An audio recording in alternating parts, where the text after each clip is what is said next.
आपको व्रत में खाई जाने वाली बहुत ही ज़्यादा टेस्टी राजगिरा की पूड़ी बनाना बताती हूँ कैसे बनाई जाती है। ये खाने में तो टेस्टी लगती है, बहुत जल्दी भी बनके तैयार हो जाती है और इस पूड़ी के साथ खाए जाने वाला हम रायता भी बनाएंगे, उससे ये और भी ज़्यादा टेस्टी लगेगी। तो चलिए देख लेते हैं इसे कैसे बनाया जाता है। राजगिरा की पूड़ी बनाने के लिए ये हमने 1.5 कप राजगिरा का आटा लिया है और ये आटा इस तरीके के पैकेट में हमें इजीली मार्केट में मिल जाता है। अगर आपको नहीं मिलता है तो आप इसे ऑनलाइन में मंगा सकते हैं। ये हमने एक मीडियम साइज का बॉयल आलू लिया है, इसे हम कद्दूकस कर लेते हैं। आलू डालने से पूड़ी बहुत ही ज्यादा सॉफ्ट और टेस्टी बनके तैयार होती है। ये हमने आलू को कद्दूकस कर लिया है। जो हमने राजगिरी का आटा लिया था वो हम इस बॉल में डाल देते हैं। इस पूड़ी को हम चटपटी बनाएंगे, उसके लिए ये हमने 1 हरी मिर्च ली है, वो डाल देते हैं। मिर्च आप अपने टेस्ट के अनुसार थोड़ी सी कम या ज्यादा भी कर सकते हैं। आधी टीस्पून काली मिर्च जिसे हमने पीस लिया है। आधी टीस्पून सेंधा नमक आप अपने टेस्ट के अनुसार थोड़ा सा कम या ज्यादा भी कर सकते हैं। थोड़ा सा हरा धनिया। अब हम सभी चीजों को अच्छे से मिक्स कर लेते हैं। अब ये सभी चीजें अच्छे से मिक्स हो गई हैं। अब हम इसके अंदर थोड़ा थोड़ा पानी डाल करके डो बनाएंगे। इसका डो बिल्कुल उसी तरीके से बनाएंगे जैसे कि हम पूड़ियों का बनाते हैं। पानी थोड़ा थोड़ा करके ही डालना है जिससे कि ज्यादा ना हो जाए। ये हमने डो बना लिया है, बस हमें इसी टाइप का डो चाहिए। अब हम इस डो को थोड़ा सा और चिकना कर लेते हैं। इसके लिए हम इसके ऊपर थोड़ा सा ऑयल डाल देते हैं और इस तरीके से इसे चिकना कर लेते हैं। अब ये डो चिकना हो गया है। अब इस डो को ढक करके 10 मिनट के लिए साइड में रख देते हैं और पूड़ियों के साथ खाए जाने वाला हम रायता बना लेते हैं। ये हमने 1 कप दही लिया है, इसे अच्छे से फेंट लिया है। हम खीरे का रायता बनाएंगे, इसके लिए 1 हमने खीरा लिया जिसे हमने कद्दूकस कर लिया है।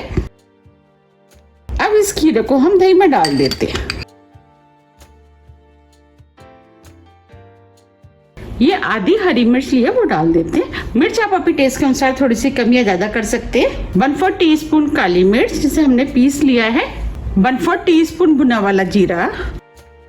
नमक टेस्ट के अनुसार। थोड़ा सा हरा धनिया। अब सभी चीजों को मिक्स कर लेते। अब ये खीरे का रायता बनके तैयार हो गया है। ये रायता खाने में बहुत ही ज्यादा टेस्टी लगता है। 10 मिनट करीब हो गए हैं।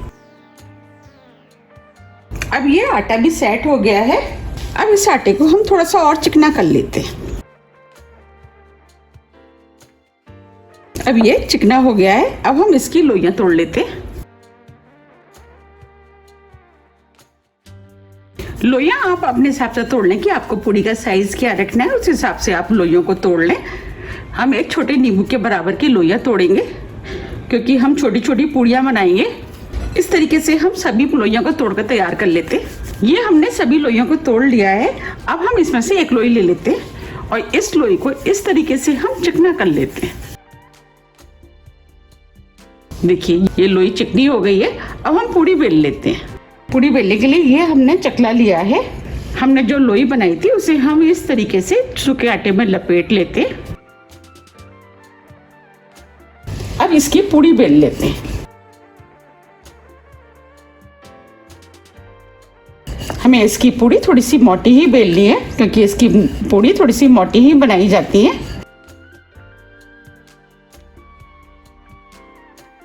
ये हमने पूड़ी को बेल लिया है। अब मैं आपको पास से भी दिखा देती हूँ। देखिए हमें इतनी मोटी बेली हुई पूड़ी चाहिए और इस तरीके से हम 3-4 पूड़ियाँ बना के तैयार कर लेंगे। देखिए ये हमने पूड़ियों को बेल लिया है। चलिए अब हम पूड़ियों को सेक लेते हैं। आप चाहते हैं कि पूड़ियाँ बनाते जाएं और सेकते जाएं। आपको जो भी तरीका पसंद आता है उस तरीके से आप पूड़ियों को सेक सकते हैं। इधर हमने पूड़ियों को सेकने के लिए कढ़ाई में ऑयल गर्म करने के लिए रख दिया था। हमें पूड़ियों को सेकने के लिए तेज गर्म ऑयल चाहिए। अब हम इसके अंदर थोड़ा सा डो डाल करके देख लेते हैं। देखिए डो तुरंत ऊपर आ गया है, इसका मतलब ऑयल गर्म हो गया है। अब जो हमने पूड़ियाँ बनाई थी वो हम इस ऑयल में डाल देते और इनको हल्के हाथों से दबाते हुए फुला लेते।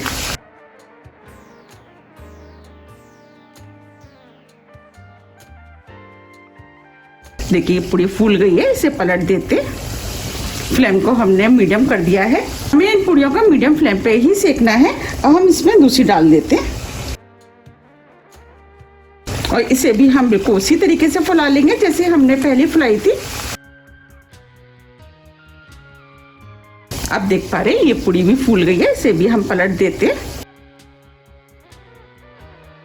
और ये पूड़ी पीछे से सिक गई है, इसे हम उतार लेते हैं।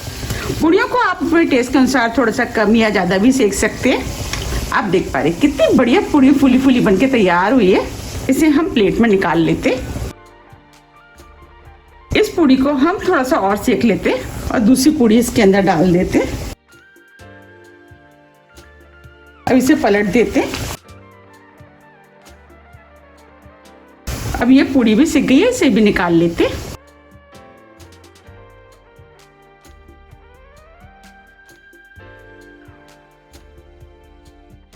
अब दूसरी पूड़ी डाल देते हैं। इस तरीके से हम एक एक पूड़ियों को डालते रहेंगे और सेकते रहेंगे। आप देख पा रहे हैं सभी पूड़ियाँ फूल रही हैं। ये पूड़ियाँ खाने में बहुत ही ज़्यादा टेस्टी लगती है। आप भी इनको एक बार ज़रूर ट्राई कीजिएगा, आपको भी ये बहुत ज़्यादा पसंद आएंगी।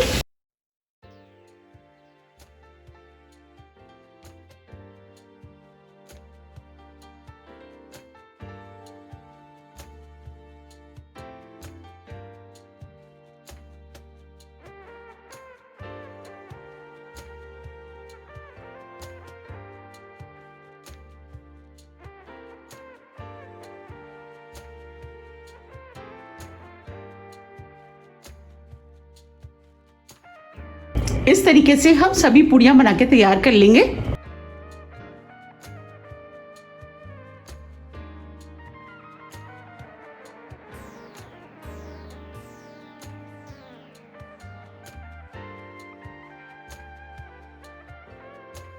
आप देख पा रहे कितनी बढ़िया राजगिरा की पूड़ियाँ बनके तैयार हुई हैं। आप इन पूड़ियों को किसी भी व्रत वाली आलू की सब्जी के साथ खा सकते हैं। मैंने इसकी रेसिपी अपने चैनल पर डाली हुई है, आप मेरे चैनल पर जाकर के देख सकते हैं। जो हमने खीरे का रायता बनाया था उसके साथ अगर ये पूड़ियों को खाएंगे तो ये खाने में और भी ज़्यादा टेस्टी लगती हैं। अब मैं आपको पास से भी दिखा देती हूँ। देखिए कितनी बढ़िया पूड़ियाँ बनी है ना, कितनी बढ़िया। ये ऊपर से क्रिस्पी होती है और अंदर से सॉफ्ट। देखिए कितनी सॉफ्ट पूड़ियाँ बनके तैयार हुई हैं।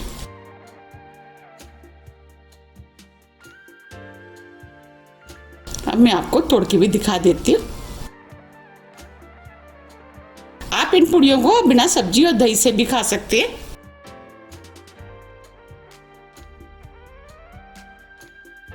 आप इन पूड़ियों को बनाइए, खाइए, फिर मुझे कमेंट्स करके ये ज़रूर बताइए कि आपको ये पूड़ियाँ कैसी लगी।